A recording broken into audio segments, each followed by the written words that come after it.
समाजाच्या प्रत्येक घटकाला समाधान, सुख आणि निरोगत्व प्राप्त व्हावे यासाठी 1951 पासून योगाभ्यासी मंडळाच्या माध्यमातून अखंडपणे निरपेक्ष व निःशुल्क योगाभ्यासाचा प्रचार आणि प्रसार केला जात आहे। स्वर्गीय भानुताई गडकरी यांनी स्वामीजींच्या अगदी सुरुवातीच्या योग प्रसाराच्या काळात त्यांच्याकडून योग शिक्षण घेतले आणि नंतर महिलांसाठी निःशुल्क योगा वर्गही सुरू केला व अनेक महिला या योग वर्गाच्या माध्यमातून योग शिक्षिका तयार केल्या। नागपुरातील अनेक केंद्रातील मंडळाने प्रशिक्षित केलेले स्त्री पुरुष योग शिक्षक ही गेली अनेक महिने अनेक शाळांमध्ये जाऊन विद्यार्थ्यांना योग शिकवत आहे।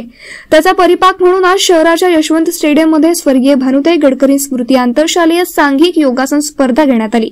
या कार्यक्रमात मुख्य अतिथी म्हणून केंद्रीय मंत्री नितीन गडकरी यांची उपस्थिती होती। या प्रसंगी नागपुरातील अनेक मान्यवर, प्रतिष्ठित व्यक्ती व उच्च शासकीय अधिकारी यांची देखील उपस्थिती होती।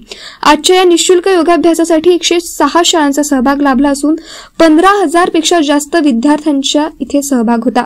या स्पर्धेसाठी मंडळाचे अनेक प्रशिक्षित शिक्षक, परीक्षक लाभले असून शिस्त, मौन, लय, ताल, आसन, गती, पुनर्स्थिती, सांघिकता, अनुशासनता, गणवेश इत्यादी तसेच एकत्रित सर्वोत्कृष्ट प्रदर्शनासाठी 5 पारितोषिक देण्यात आले।